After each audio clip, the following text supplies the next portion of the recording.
Salut, bienvenue dans ce nouveau cours de la langue Imba. Aujourd'hui, nous allons voir le passé négatif. Et quand je parle du passé négatif, nous sommes en réalité en train de vouloir introduire le cours sur le passé 1, 2, 3, 4 négatif. Donc, c'est pour ça que j'ai mis introduction au passé négatif. Il s'agira du passé 1, 2, 3 et 4 négatif. Parce que dans la langue Imba, il existe 4 passés. Le passé 1, le passé 2, le passé 3 et le passé 4. Et pendant le cours de conjugaison sur le passé, on avait dit que chaque temps verbal dans la langue Imba a son propre temps verbal négatif. C'est pour ça qu'on parlait de passé négatif. Et toujours sur le cours, sur le passé, on avait dit que dans la langue Imba, comme il existe 4 passés, passé 1, 2, 3 et 4, tous ces 4 passés 1, 2, 3 et 4 sont les équivalents d'un temps verbal en français qui est le passé composé. Donc le passé composé en réalité, dans la langue Imba, il existe sous 4 formes. Et ces 4 formes-là sont des fonctions du temps. On avait dit que dans la langue Imba, on utilise par exemple le passé 1. Lorsque l'événement vient tout juste de se passer, il y a de cela quelques 0 à 4 heures de temps maxi. Et on utilise le passé 2 lorsque l'événement s'est passé, il y a de cela plus de 4 heures de temps jusqu'à maxi une journée. On avait aussi dit que dans la langue Imba, on utilise le passé 3. Lorsque l'événement s'est passé, il y a de cela plusieurs jours, plusieurs semaines, plusieurs mois, maxi un an. Et que le passé 4 était utilisé lorsque l'événement était de l'ordre de plusieurs mois, plusieurs années à plusieurs milliers d'années. Donc, le passé 4, c'est le passé le plus éloigné. Vous voyez que tous ces passés sont des fonctions du temps. On ne peut pas, par exemple, utiliser le passé 4 pour, en effet, exprimer un événement qui vient tout juste de se passer. Si, par exemple, je viens de tomber et que je veux exprimer cette action tomber là, je vais donc utiliser plutôt le passé 1 parce que l'action tomber vient tout juste de se passer. On ne peut pas, par exemple, donc renverser les positions. Et sachez que, d'une manière globale, dans la langue Imba, pour ne pas être perdu, sachez qu'on utilisera généralement le passé 4 dans la langue Imba le plus souvent. Ce n'est que lorsqu'on a des indicateurs dans des phrases comme hier, aujourd'hui, tout à l'heure, qu'on pourra utiliser le passé 1, 2 ou 3. Parce que si on dit, par exemple, tout à l'heure, je suis allé au marché. Tout à l'heure là, on pourra dans la langue Imba contextualiser ça et dire ça, par exemple. Bref, je suis en train de vouloir dire qu'il n'y aura que des indicateurs de temps pour permettre d'utiliser le passé 1, 2, 3. Et d'une manière globale, on n'utilisera que le passé 4. C'est ce que je voulais préciser aujourd'hui. Et maintenant, on va, comme je l'ai dit, continuer avec le cours sur le passé même négatif. Sachez que dans la langue Imba, pour savoir conjuguer au passé négatif, il va vous falloir connaître beaucoup d'éléments. Et l'élément principal que vous devez connaître, c'est l'algorithme de détermination du marqueur de fin de négation. Et j'avais déjà parlé de ça dans la chaîne. Et depuis, j'ai hésité sur la réalisation de ce cours. Depuis, j'hésite énormément sur les temps verbaux négatifs, simplement parce que l'algorithme de détermination du marqueur de fin de négation dont je parle, c'est un cours privé. J'avais fait ça et j'ai envoyé ça à ceux qui ont les livres. Donc, ceux qui ont les livres pourront les consulter ça et apprendre cet algorithme de détermination du marqueur de fin de négation. Là, par exemple, ça vous sera utile pendant la conjugaison au temps verbaux négatif. Ça va même être utile pendant la conjugaison au futur négatif, au confirmatif négatif. Donc, l'algorithme de détermination du marqueur de fin de négation dans la langue Imba est très utile pendant la conjugaison aux différents temps verbaux négatifs dans la langue Imba. Étant donné que ce cours sur l'algorithme de détermination du marqueur de fin de négation, comme il est privé, alors sachez que au-delà de l'introduction qu'on va voir aujourd'hui sur le passé négatif, le cours même sur le passé négatif, il ne sera pas pour le grand public parce que ce sera une perte de temps pour ceux qui regarderont ce cours-là. Mais lorsqu'il sera disponible, je vais seulement vous informer que le cours a été fait et a été envoyé à ceux qui ont le livre.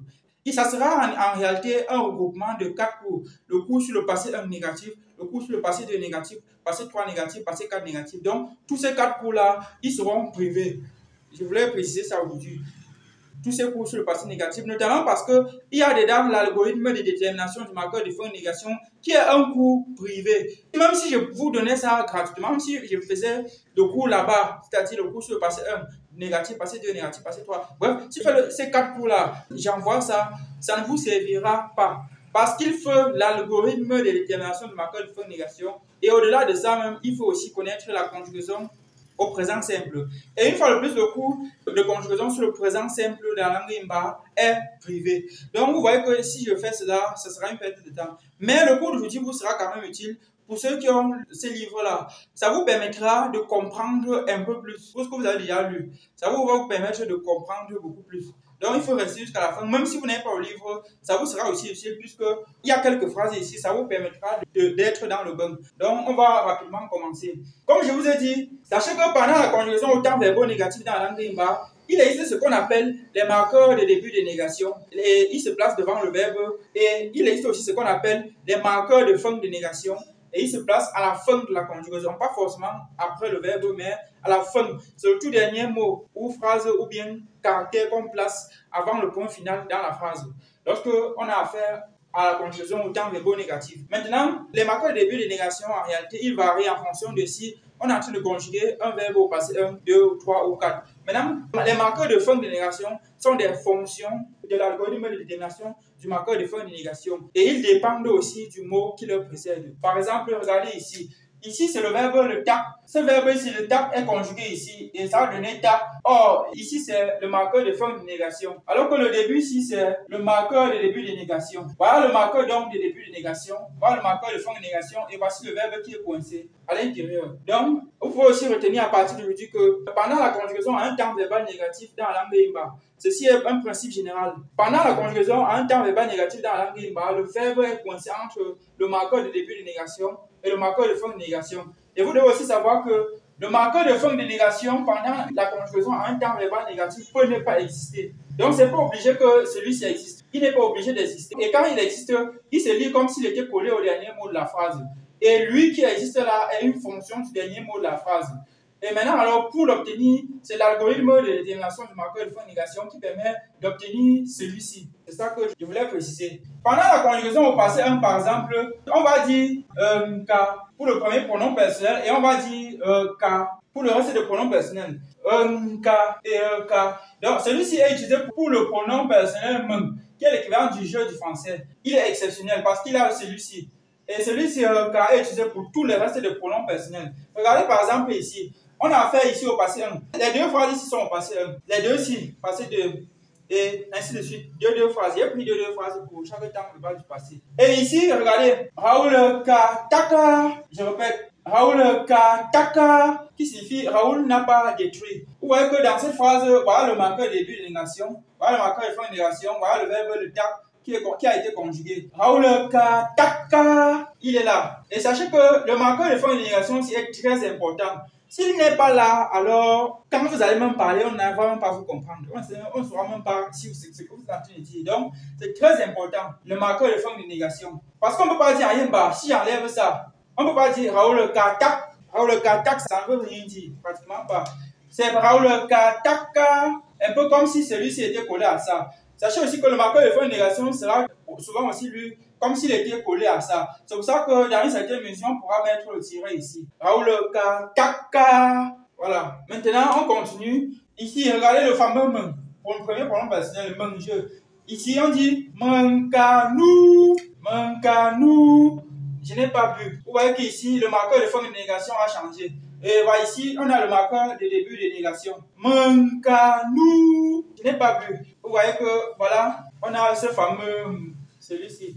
Et on va rapidement passer au passé 2. Au passé 2, les marqueurs de début de négation sont le premier, car et car. Donc, au passé 2, car. Celui-ci est exceptionnel, comme je vous ai dit. Ça, c'est pour le premier pronom personnel, men. Et celui-ci, c'est pour le reste.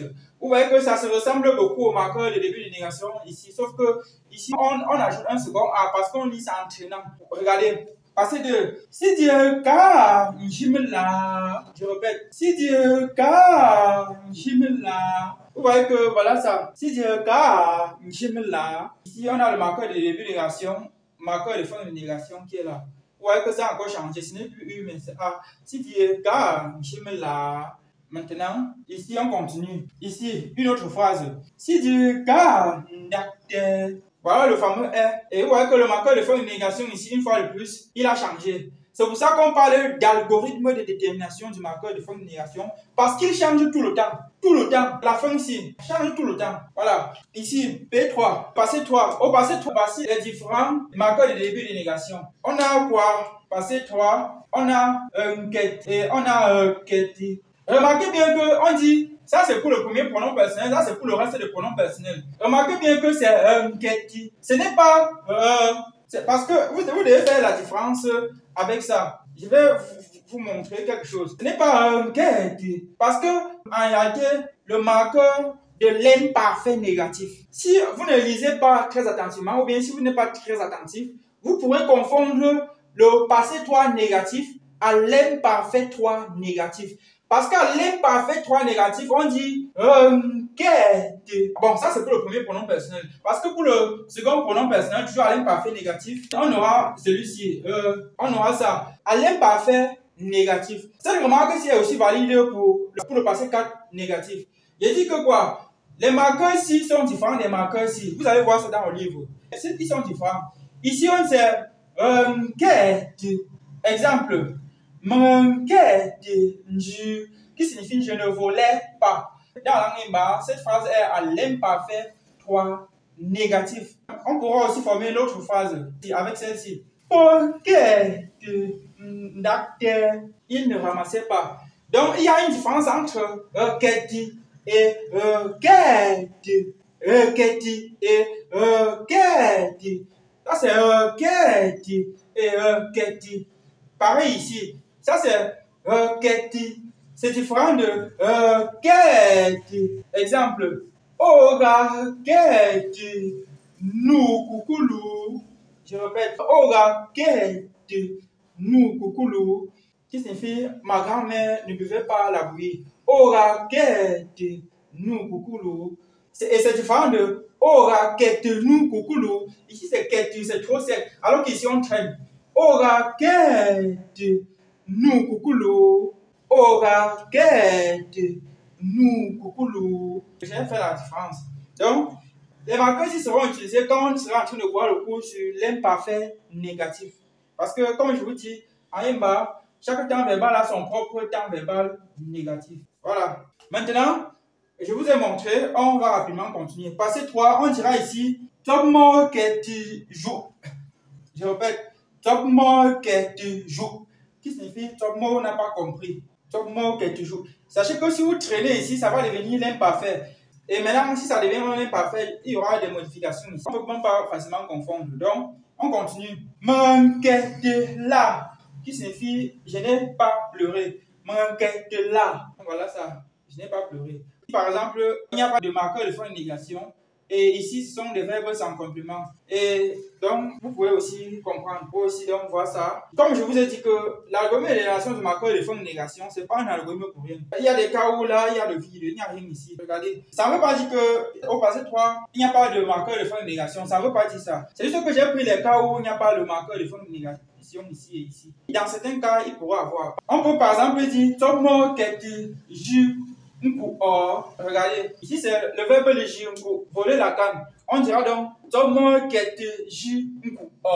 Qui signifie Tomo n'a pas volé la canne. Vous voyez que ici, il y a donc le verbe, ici c'est la canne, ici c'est le verbe léger qui est conjugué. Ici donc léger avec le marqueur début de négation. Tomo Keti Ju. Voilà, ici maintenant on continue. Et dans certains cas aussi, on pourra aussi dire au lieu de aussi, dans certains cas, on utilisera ça. Donc, c'est-à-dire, on dira, toi, Tomo Keti Ju. On pourra dire ou on pourra aussi dire Tomo Keti Ju. Ce qui est plus utilisé, c'est donc, Tomo Keti Ju. Ou Tomo Keti Ju. Voilà. Maintenant, on continue ici. Passé 4. Kana lete fa nkapa. Et au passé 4, on a la même routine. On a ici le passé 4 et on a ndeti et leti. Ça c'est pour le premier pronom personnel m. Et ça c'est pour le reste des pronoms personnels. Ndeti et leti. Et regardez ici, on dira kana leti fa nkapa. Je répète, kana leti fa nkapa. Qui signifie kana n'a pas cherché l'argent. Kana leti fa nkapa. Vous voyez, voilà ça. Voici le marqueur du début de négation. Voilà le marqueur de fin de négation. Et remarquez une chose ici. Je vous ai dit que dans certaines circonstances, quand le verbe a un complément, dans certains passés, il y a la possibilité d'inverser la position du complément et du verbe. C'est le cas pour la deuxième phrase ici. C'est la même phrase exactement. J'ai dit ici, Kana leti fa nkapa. Kana n'a pas cherché l'argent. Alors que ici on dit Kana leti nkapa, qui signifie Kana n'a pas cherché l'argent. Parce qu'en Yemba on peut dire Kana leti fa nkapa. Et on peut aussi dire Kana leti nkapa. Ici, regardez. Kana leti fa nkapa. Alors qu'ici c'est Kana leti nkapa. Vous voyez que le verbe celui-ci est ici en bas. J'espère que vous voyez. Ici c'est un cap qui est l'argent. Ici c'est un cap. Vous voyez que le verbe et le complément vont changer de position. À Yemba, il y a possibilité de faire des inversions. À certains temps verbaux, ces inversions, si même déjà, on parlera même d'inversion que quand le verbe a le complément. Parce que si déjà le verbe n'a pas de complément, ça sert à quoi de parler encore d'inversion. Donc, les derniers exemples ici, c'est pour les verbes à complément. Voilà, j'espère que j'ai introduit et vous avez vu. Et sachez maintenant que pour ceux qui disaient que pourquoi est-ce que j'ai fait les définitions, sachez que les définitions de formes préconjuguées, les définitions qui sont au début du livre de grammaire sont importantes. Pour le cours sur la négation, c'est un cours un peu avancé. Donc, vous devez connaître les définitions sur les formes préconjuguées, sur les formes infinitives préconjuguées, sur les formes consécutives préconjuguées. Il y a les définitions que j'avais mises au début du livre de grammaire 1. Ces définitions vous seront utiles. Rassurez-vous que vous maîtrisez ces définitions-là. Et rassurez-vous aussi que pour le cours sur la conjugaison au passé négatif, il va vous falloir être capable de trouver la forme consécutive à partir de la forme infinitive. Et cela est donc important ici. Pendant la conjugaison, vous allez découvrir que c'est important de connaître comment on fait pour trouver la forme consécutive à partir de la forme infinitive. Et une fois de plus, comment on fait pour trouver la forme consécutive à partir de la forme infinitive.